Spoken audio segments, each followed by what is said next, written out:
আর আমার রুমটা হচ্ছে ওই ওপরে, ওখানে সব কিছু রাখা আছে, তোমার যা খুশি তাই করতে পারো। ওয়েস্টার্ন মিউজিক, ড্যান্স করতে পারো, স্কচের গ্লাসে চুমুকও দিতে পারো। Thank god. সত্যি জানো, ওই শহর থেকে এই গ্রামে এসে আমার দমটা একেবারে আটকে যাচ্ছিল। না আছে ভালো একটা ফ্রেন্ড, না আছে ডিস্কো, না আছে বিদেশি মদ, যে দুটো চুমুক দিয়ে নিজের নিজের ক্লান্তি দূর করবো। ভাগ্যিস তোমার সাথে আমার আলাপটা অনেক আগে থেকেই ছিল। প্লিজ একটুখানি দাও না গো, একটুখানি আমাকে দাও। আসলে আবার স্পেশাল রুমে চলো। হ্যাঁ হ্যাঁ, চলো চলো চলো চলো। কিন্তু সেখানে গিয়ে তোমার বাবা মা যদি আমাদের ডিস্টার্ব করে তাহলে কি হবে? ওসবের কোনো প্রশ্নই ওঠে না। আচ্ছা বড় খোকা, বলবে নাকি? হ্যাঁ বড় খোকা, হ্যাঁ। আসলে কি জানিস, এতখানি দেরি হয়ে গেলে তোর বাবা যে বাড়ি ফেরেনি। তাহলে আমায় যেতে হবে কেন? আর তুই একটুখানি খুঁজে দেখ না বাবা, যদি তার কোনো সন্ধান পাস তুই জানা বাবা। বিপদ হলে আমি কি করব? পুলিশ দিয়ে খবর করলে তোমার স্বামীর ডেড বডিটা ঠিক সময়ে বাড়িতে পৌঁছে দেবে।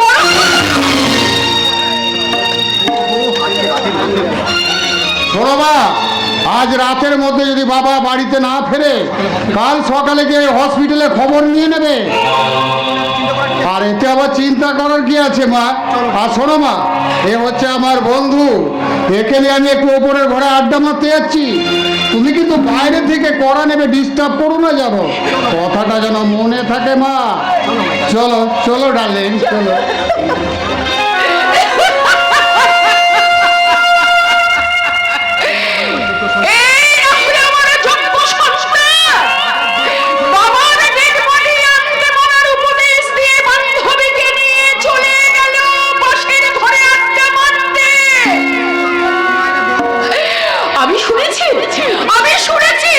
মায়েরা নাকি গর্ভ ভাড়া দেয়।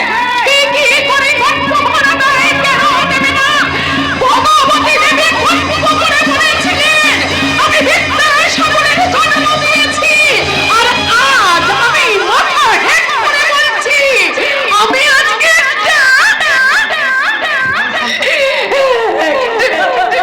ভেজাল সন্তান আমি আমার পেট থেকে বাড়ি করেছি।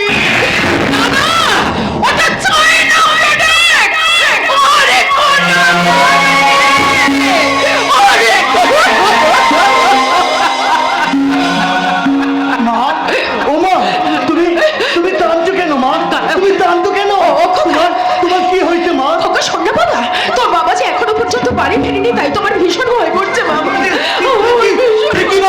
বাবা তো এত লাভ করলে না মা, বাবা তো এত লাভ করে না।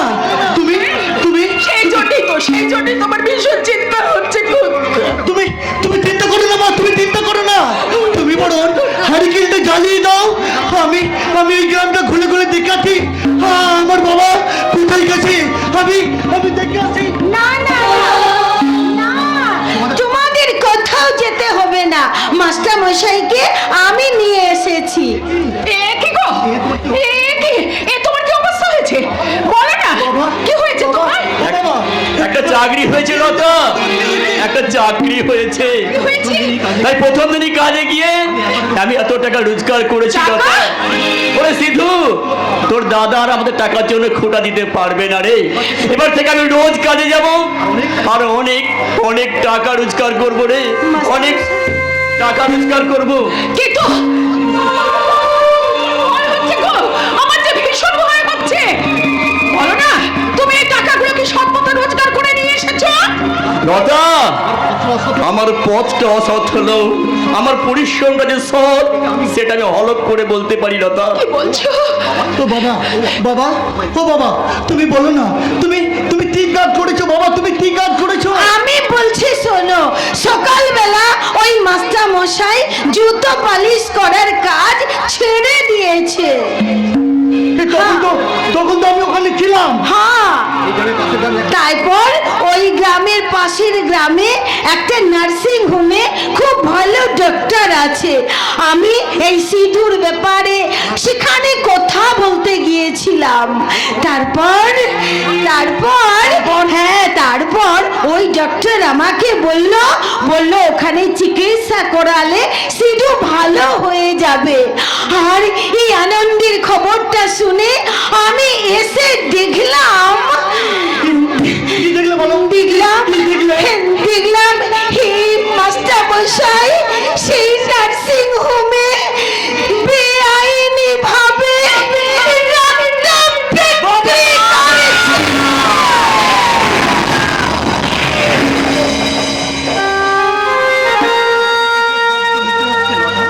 থেকে কিসের শব্দ ভেসে আসছে লতা? তুমি শুনতে পাচ্ছ না? না তো। শুনতে পাচ্ছ না তুমি? আমি কিন্তু শুনতে পাচ্ছি গো। কি তোমার রক্ত বিক্রি করার এক টাকা।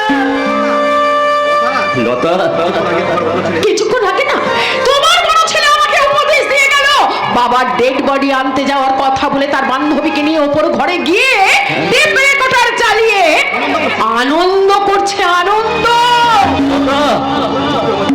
চুপ করো মা, চুপ করো। আর আমি সহ্য করবো না। আজ আমি চুপ করে থাকবো না। আজই ওই সমস্ত প্রশ্নের উত্তর ওই দাদা ভাইকে দিতেই হবে। আরে সিধু, তোর দাদা এমনিতেই অনেক নিচে নেমে গেছে রে, ওকে তো আর নিচে নামতে বলিস না রে বাবা, আর নিচে নামতে বলিস না।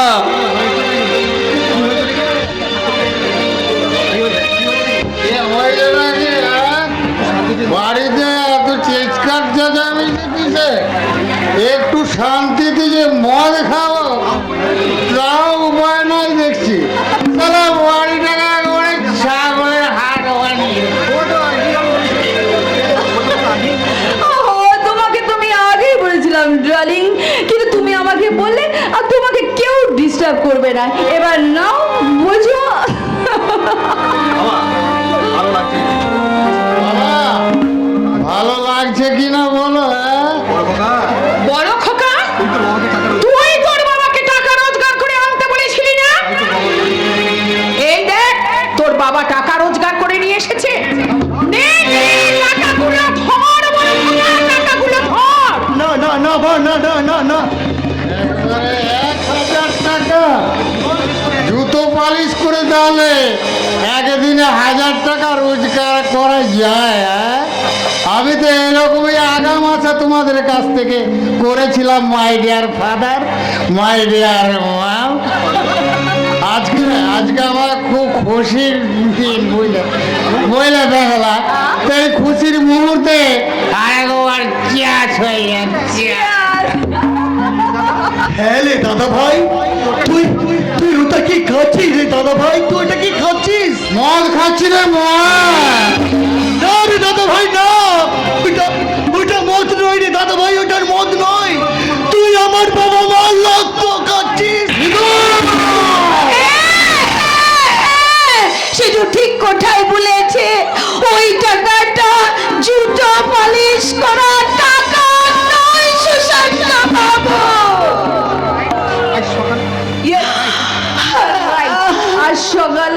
আজ সকালে জুতো পালিশটা করাটা ছেড়ে দিয়েছে ওই বুড়োটা। ওই টাকাটা মাস্টার মশাই রক্ত বিক্রি করে নিয়ে এসেছে। বাবা, তাহলে এখনো রক্তের তেজ কমে গেছে। ভুল কথা বললি, একটুখানি ভুল কথা বললি তুই বড় খোকা। তোর বাবা রক্ত বিক্রি করে শুনেছি, আমার কি মনে হয়েছে জানিস? তাইতে কিন্তু আমার রক্তের তেজটা। লতা, এ তুমি কি করলে লতা? তুমি বড় খোকার গায়ে হাত তুললে? হ্যাঁ রে বড় খোকা, তোর লাগে না রে বাবা? কাটা ঘায়ে নুনের ছিটা দিতে আসছো বাবা?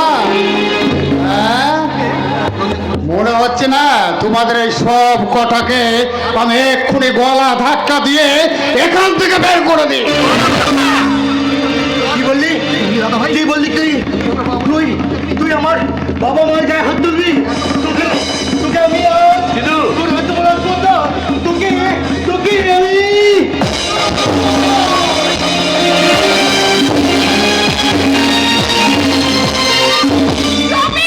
Stop it Sushant, stop it. আহা, এটাকে মেরে তুমি তোমার হাতটাকে কেন নোংরা করছো? তার থেকে তুমি আমার সাথে আমার রুমে চলো ডার্লিং, সেখানে গিয়ে সামথিং ড্রিঙ্কস করে তুমি আবার এনজয় করবে। এসো ডার্লিং, এসো আমার সাথে রুমে গিয়ে একটু ড্রিঙ্কস করে তুমি তুমি নিজের মুডটাকে গ্রো করে নেবে। এসো ডার্লিং, এসো। চলো চলো চলো। ওখানে কথা বলে গেছে। মা গো, আমার আমার খুব লেগেছে মা। তবে তবে এই ব্যথাটা আমার শরীরে হচ্ছে না মা গো। আমি যে বড় অসহায় মা, আমি যে বড় অসহায়। না না শুধু না, কে বলিয়েছে যে তুমি অসহায় আছো? তুমি অসহায় নাই। আমি তোমাকে কলকাতায় নিয়ে যাবে, আমি বড় ডাক্তার দেখাবে, তোমাকে আমি সুস্থ করে নেবে, তোমাকে আমার এই গ্রামে আনবে। তবে তোমাকে আমার একটা কোঠা দিতে হবে। তুমি সুস্থ হয়ে এই গ্রামে ফিরে আসিয়ে তোমার এই বাবা মার অপমান তুমি যোগ্য প্রতিশোধ নেবে। হ্যাঁ মাস্টার মশাই, আর থাকবে না এই শিলুকে নিয়ে আমি শহরে যাবে, আমি শহরে যাবে। তাই করো মা, তাই করো। যত তাড়াতাড়ি পারো তুমি ওকে গ্রাম থেকে শহরে নিয়ে গিয়ে চিকিৎসার ব্যবস্থা করো, না ওই জানোয়ারটা আমার সিধুকে মেরে ফেলবে। তুমি ওকে তাড়াতাড়ি নিয়ে যাও মা, তুমি ওকে তাড়াতাড়ি নিয়ে যাও, তাড়াতাড়ি নিয়ে যাও। মা খোকা রে, ও খোকা, শহরে গিয়ে তুই আমায় ভুলে যাবি না তো? আমায় মনে রাখবে তো? তোমাদেরকে ভোলা যায় মা গো? তোমাদেরকে ভোলা যায় মা গো? নিজের বাবা মাকে ভুলে যাও মানে তো মা নিজের অতীতটাকে ভুলে যাও গো মা, নিজের অতীতটাকে ভুলে যাওয়া। মা আমি না থাকলেও তুমি আর বাবাকে তো সময় মতো খাওয়া দাওয়া করো, ঠিক সময় মতো ওষুধপত্র খেও। আমি না থাকলে তোমাদের কি দেখবে মা, তোমাদের কি দেখবে? तेरा साया मैं तुझको थाम लूं, इसके बाद से पहले तेरा नाम लूं। तेरा साया मैं तुझको थाम लूं, इसके बाद से पहले तेरा नाम लूं।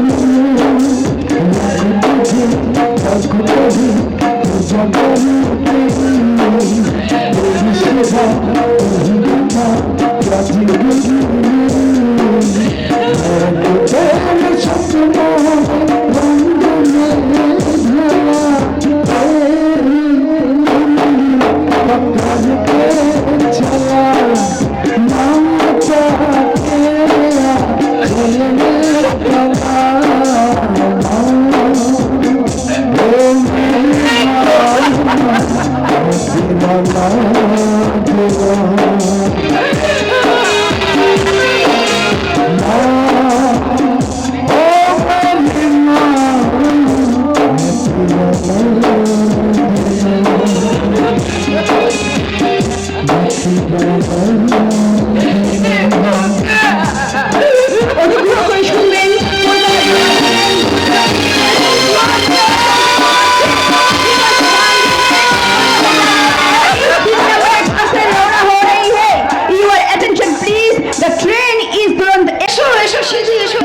তাড়াতাড়ি এসো, গাড়ির টাইম হয়ে গেছে।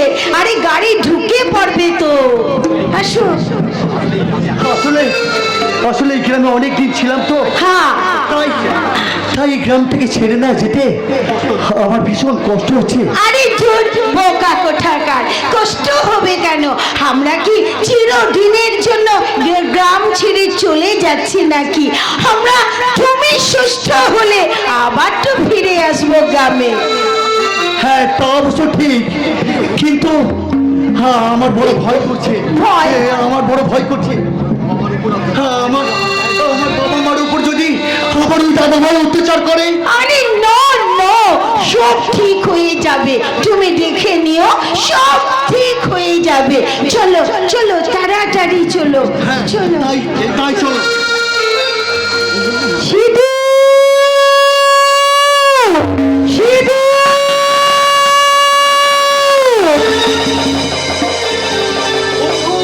বন্ধু তুমি কোথায়?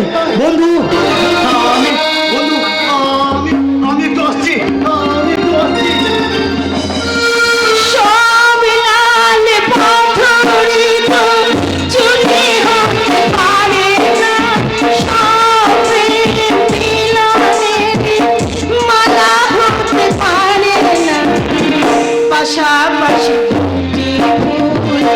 বাকিটায় ফোটে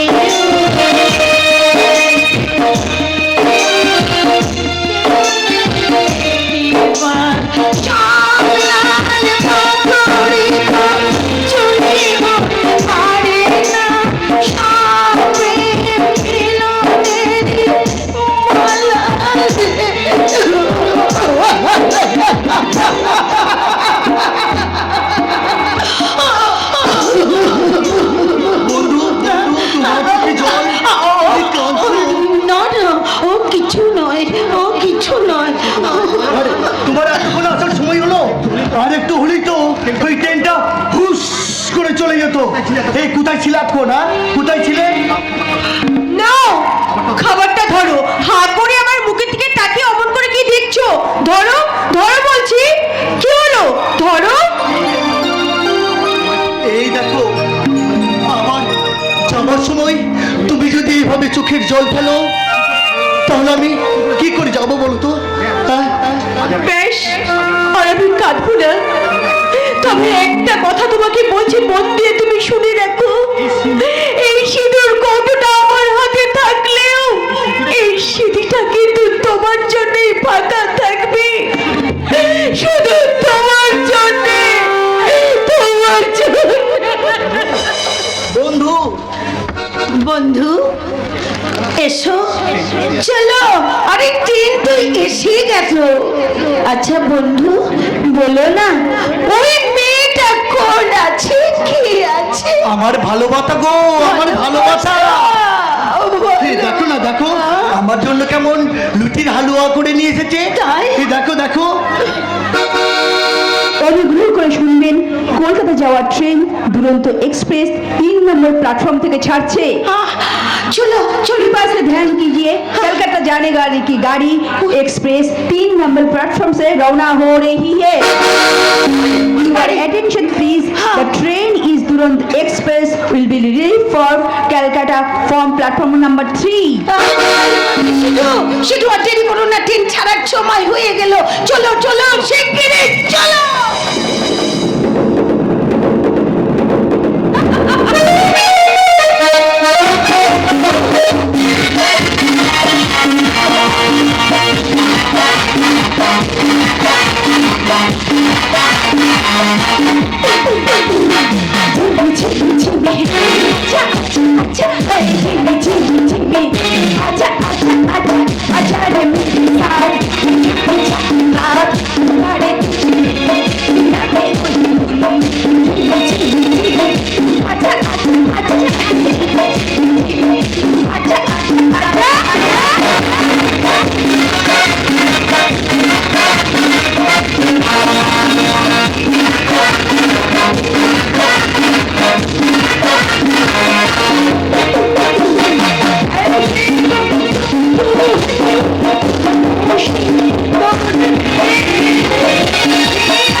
নাচের কম্পিটিশন আছে, তাই একটু প্র্যাকটিস করছিলাম। প্র্যাকটিস। খুব ভালো, খুব ভালো। বলছিলাম তুই বাড়ি আসছিস, তোর সাথে একটু গল্প করবো, তাও সবাই পাচ্ছিলাম। গেলাম আজকে ফাঁকা, তোর সাথে গল্প করতে গেলাম। বাবরি, সেই ছোট্ট আমি আজ কত বড় হয়ে গেছে, বিদেশে লেখাপড়া শেষ করে আমাদের ফিরলি। হ্যাঁ মা, এবার তুমি বিয়ে করে সংসার করতে হবে। বাবি, বাহ বাবা, খুব সুন্দর কথা বললে। এই তুমি আমাকে এত ভালোবাসো, দুটো দিন যেতে না যেতে তুমি আমাকে পরের বাড়ি পাঠানোর জন্য একেবারে ব্যস্ত হয়ে গেছো। না রে মা, না, মেয়েদের শ্বশুর বাড়িটা হলো নিজের বাড়ি রে মা। আমাকে তুমি হাসালে বাপি, আমাকে তুমি হাসালে। হ্যাঁ রে মা, হ্যাঁ তুই কি বলতে চাইছিস বলতো? একটা মেয়ে যখন মেয়ে হয়ে জন্মায় তখন তখন সে বাবা মায়ের কাছে থাকে, তখন তার হয়ে যায় বাপের বাড়ি। সেই বাড়িটা কিন্তু মেয়েটার বাড়ি মোটেও হয় না। তারপর মেয়েটা আস্তে আস্তে বড় হয়, তারপর তার বিয়ে হয়, তাকে বিয়ে করে নিয়ে তার স্বামী তার বাড়িতে চলে যায়। তখন সেই বাড়িটাকে দেখিয়ে সকলে বলে এটা হলো মেয়েটার শ্বশুর বাড়ি, কিন্তু সেই মেয়েটার নিজের বাড়ি হয় না বাপি। তারপর কালে ফিরে আস্তে আস্তে মেয়েটার সংসার হয়, একটা সন্তান হয়, সেই সন্তান বড় হয়ে যায়। তারপর তারপর কালে হয়ে মেয়েটার স্বামী মারা যায়। সেই স্বামী মারা যাওয়ার পর মেয়েটার স্মৃতি সিঁদুর মুছে যায়। তখন ভাবে এই বাড়িটা এবার হয়তো তার নিজের বাড়ি হবে, কিন্তু না, সেই বাড়িটা তার নিজের বাড়ি হয় না, সেই বাড়িটা হয়ে যায় তার সন্তানের বাড়ি। তবু সেই মেয়েটার বাড়ি কিন্তু হয় না। জানো তো বাপি, আমাদের আমাদের ভারতীয় সংবিধানে 33% মহিলা ভোটারের সংখ্যা আছে, কিন্তু সারা বাংলায় একটি মাত্র মেয়েরও নিজের বাড়ি নেই গো বাপি, নিজের বাড়ি নেই। আমি বলছি তোকে শহরে শিক্ষিত করে আমি তো অন্যায় করিনি। করেছো বাপি, অনেক বড় তুমি অন্যায় করেছো। আমি অন্যায় করেছি? হ্যাঁ হ্যাঁ, অন্যায় করেছো বাপি, অন্যায় করেছো। কতগুলো বছর তুমি আমাকে তোমার কাছ থেকে কত দূরে রেখেছো, তোমার ভালোবাসা, তোমার শাসন, তোমার সব থেকে এতগুলো বছর যে তুমি আমাকে বঞ্চিত রেখেছো বাপি, আমাকে বঞ্চিত রেখেছো। মারে এত যন্ত্রণা তোর মনের মধ্যে মারে। আচ্ছা বাপি, তুমি বলো তো আমাকে, গ্রামের শিক্ষা আর শহরের শিক্ষার মধ্যে পার্থক্যটা কোথায় বলো তো বাপি? কোথায়? আচ্ছা বাপি, ওই গ্রামের অ আ ক খটা যদি শহরে চলে যায় তাহলে কি সেটা পরিবর্তন হয়ে যায়, নাকি শহরের এ বি সি ডি লেখাটা যখন বিদেশে চলে যায় সেটা পরিবর্তন হয়ে যায়? বলতে পারে বাপি, কোনোটাই হয় না গো, কোনোটাই হয় না। তবু সারা আমরা শহরের শিক্ষা নিয়ে বড়াই, শুধু বড়াই করে যাই। হ্যাঁ রে মা, তুই বলতে চাচ্ছিস একে চলে যা শিখছিস?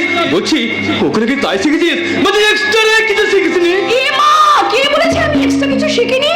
মা, তুমি এতদিন এত সময় ধরে এতগুলো টাকা পয়সা খরচা করে তুমি আমাকে শহরে পাঠালে শিক্ষা করতে, আমি যদি সেখান থেকে এক্সট্রা কিছু না শিখে আসি তোমার এই সময়গুলো অতগুলো টাকা সব জলে চলে যাবে না? তাই তো আমি এক্সট্রা অনেক কিছু শিখে এসেছি। জানো তো বাবি, জানো আমি শহর থেকে এক্সট্রা কি শিখে এসেছি? কি? আমি শহর থেকে এক্সট্রা শিখে এসেছি গ্রামের শিক্ষায় অ আ ক খ সুই আর সুতো, শহরের এক্সট্রা শিক্ষা মদ খাওয়া, মডার্ন স্টাইল। গ্রামের শিক্ষায় 1 2 আর বিশ্বকবি রবীন্দ্রনাথ, আর শহরের শিক্ষা বড় মানুষদের শুধু অপমান করতে শেখায়। গ্রামের শিক্ষায় একটা নতুন ভোর, সুন্দর শাড়ি, মাথায় ঘোমটা, আর শহরের শিক্ষায় 3টে বিয়ে করা মেঘা সিরিয়াল। গ্রামের শিক্ষায় মানুষরা শিক্ষিত হয়ে বাঁচে, আর শহরের শিক্ষায় শিক্ষিত হয়ে বাদর হয়ে শুধু নাচে।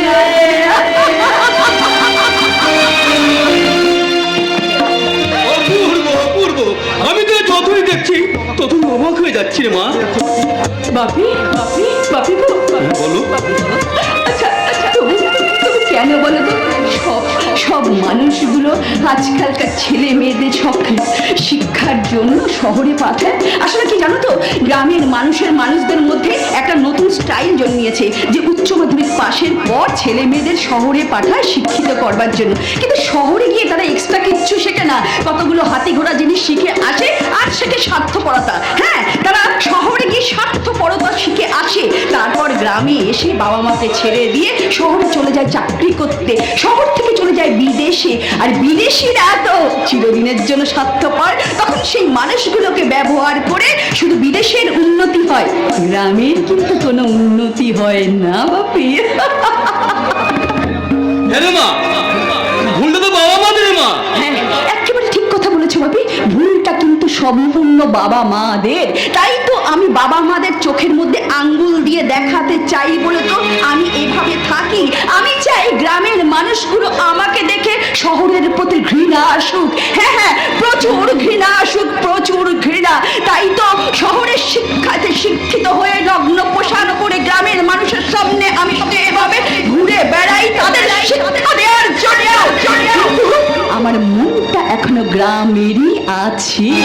তাই তো আমি এখনো শহরের স্টাইলে চলতে পারি, আবার গ্রামে এসে দেয়ালে ঘুঁটে দিতেও জানি। তুই ছোট না হলে আমি তোর পায়ে ধরে। বাপি, একদম একদম বাজে কথা বলবে না কিন্তু। শোনো, তোমাকে একটা কথা আমি ভালো করে বলে দিই, আমি যদি বিয়ে করি তাহলে কিন্তু আমি গ্রামের একটা ছেলেকেই বিয়ে করব। হ্যাঁ, কি বললি?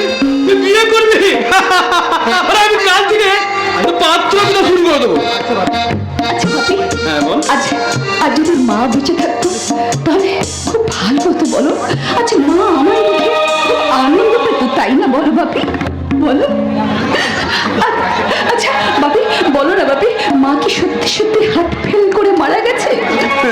কেন বলতো? না বাপি, আজ আমার হঠাৎ মনে হলো, তাই তোমায় আমি এমনি বললাম। হ্যাঁ মা, আমাকে নিয়ে তোর কোনো সন্দেহ আছে মা? না গো বাপি, না, মোটেও সন্দেহ নেই। আসলে অনেকদিন পর মায়ের কথা আজ খুব মনে পড়ছে। মাকে যে আমি খুব মিস করি গো বাপি, মাকে যে আমি খুব মিস করি। আমার মায়ের মতো বৌদি আছে, মায়ের কথা মনে পড়লে আমার বুকটা কেমন আনজান করে ওঠে রে। আর তোর তো মা রে, কোথাও থাক, উঠবো আমরা। বাপি, বাপি, তুমি কাকুর সাথে কথা বলো, আমি তাহলে এখন আমার রুমে যাই, কেমন? তোমরা কথাগুলো সেরে নাও। Tata, bye bye, tata. Bye লো, বাই বাই। কি বলি বল? আরে নাকা কিছু বোঝে না জানো। ও দাদা, আজকের দিনটা করে তোমার মনে নাই গো দাদা? আজকে 10ই ফাল্গুন গো।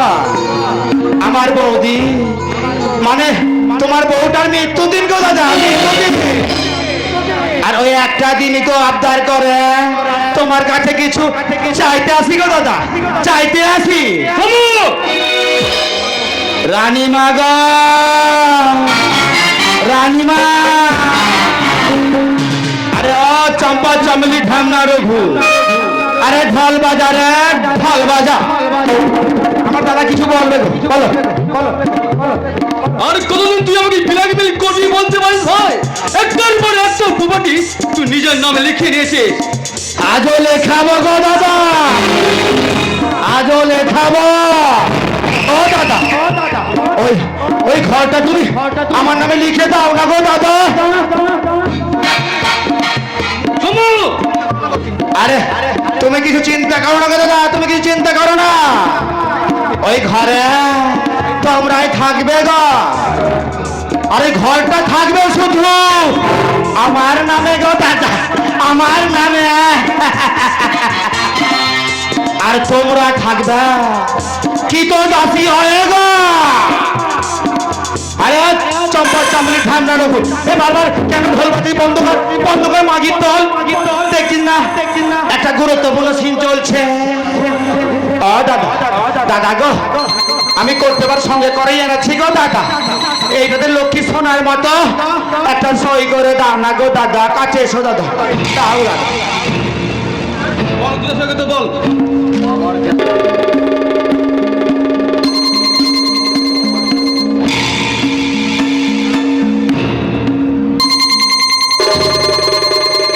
বাবা হত্যার শেষ সম্বলটুকু আমি তোর হাতে তুলে নিয়ে দিলাম রে ভাই। আমি তোর কাছে হাত জোর করে অনুরোধ করে বলছি রে ভাই, আমার মেয়ে পানা লেগে দিয়ে তুই বাঁচতে দে রে ভাই, তুই আর বাঁচতে দে, বাঁচতে দে।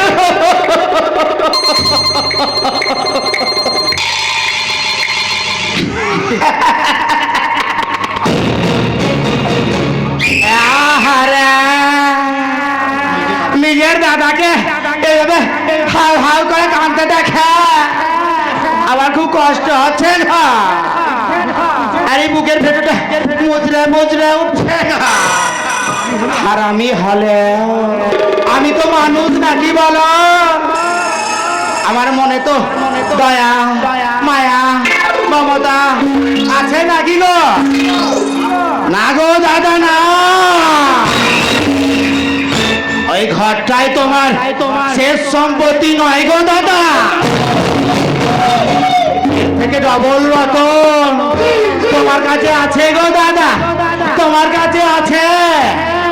আর সেটাও আমি তোমার কাছ থেকে ছিনিয়ে নেব গো দাদা।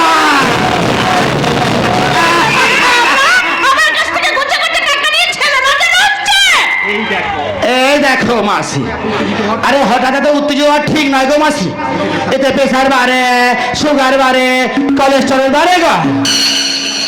বেশি বাড়াবাড়ি করো না মাসি, মহারানী যখন কাজের একবার দায়িত্ব নিয়েছে তখন মোরো ঝাঁটার বাড়ি মারবো। হ্যাঁ বলে দিচ্ছি, বলি কবে দেখবো, কবে দেখবো আমি মরলে? হ্যাঁ কবে আমি মরলে দেখবো? চোখের সামনে লতার সংসারটা একেবারে ধ্বংস হয়ে যাক, ভেঙে খান খান হয়ে যাক, এটাই আমি চাই। তাই জন্য তোমাদের মহারানী যখন যা বলেছে তখন তাই হাতে তুলে দিয়েছি। তারপর ওই বাগদিপাড়ার দুলে বউটা, ওই সুন্দর বউটাকেও তোমার হাতে তুলে দিয়েছি। মা গো মা, সেই বউটাকে পর্যন্ত কলকাতায় বিক্রি করে দিয়ে দে। আরে তুমি চিন্তা করো না গো মাসি, চিন্তা করো না, ভাঙনের খেলা তো আমি শুরু করে দিয়েছি গো। ওই খেপা সিধুটা এতদিন গায়া ছিল বলে আমি কিছু করতে পারছিলাম না গো মাসি। এবার আমি এক ঢিলে ওই পাখি মারবো গো মাসি, এক ঢিলে ওই পাখি মারবো, এক ঢিলে দু পাখি। আরে হ্যাঁ রে, এতে ওদের সংসারটাও ভাঙবে, আর আমি ওই কয়েল সোনাকে ওই সোনাগাছিতে বিক্রি করতে পারবো না। আরে সব প্রতিদিন বিকাল বেলায় ওই গোলাপ বাগানে ফুল তুলতে যাই কয়ে, কালো যাবে রে। আর আমি করব কি, ওই সুশান্তকে ওর পিছনে নিয়ে যাব। আর সুশান্ত করবে কি, আমার কয়েল সোনাকে আদর করে যত্ন করে রেপ করবে গো।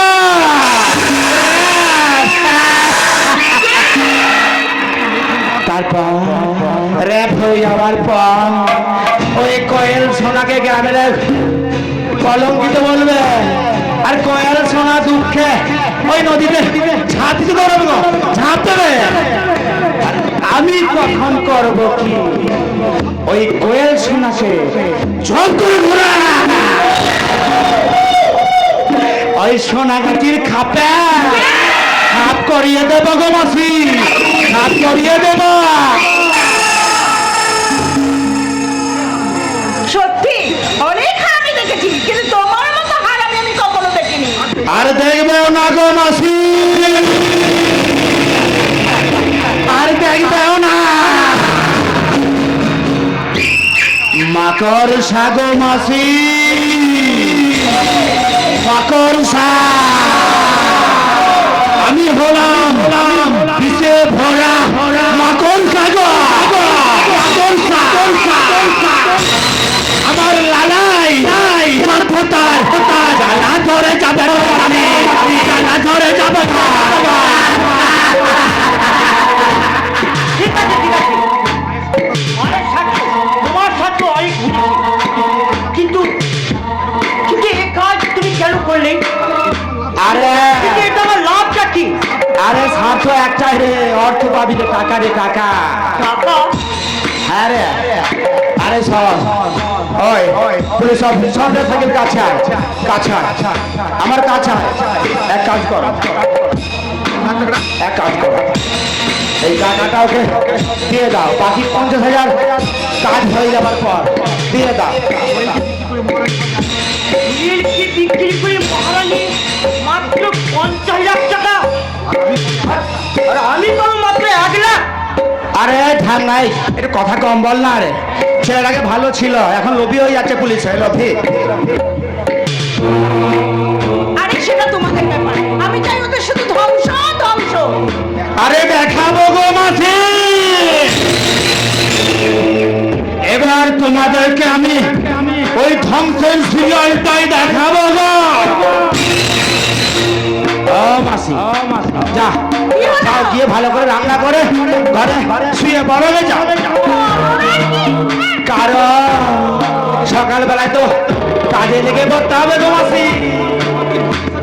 চাণক্যের বুদ্ধির সামনে মির্জাপুরের শয়তানি মিশিয়ে বংশের স্টাইলে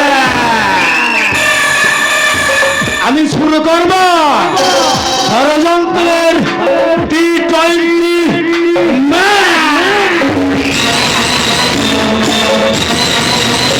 আর যে ম্যাচের 86 লিটার হবে মাছ, আর আম্পায়ার হবে ওই পুলিশ অফিসার গো, আর ও সাকিব তুমি কি হবে গো? আমি হব ম্যান অফ দ্য ম্যাচ। আরে ও চমলি ঠ্যামনা আরো, আরে ঢোল বাজা রে, ঢোল বাজা।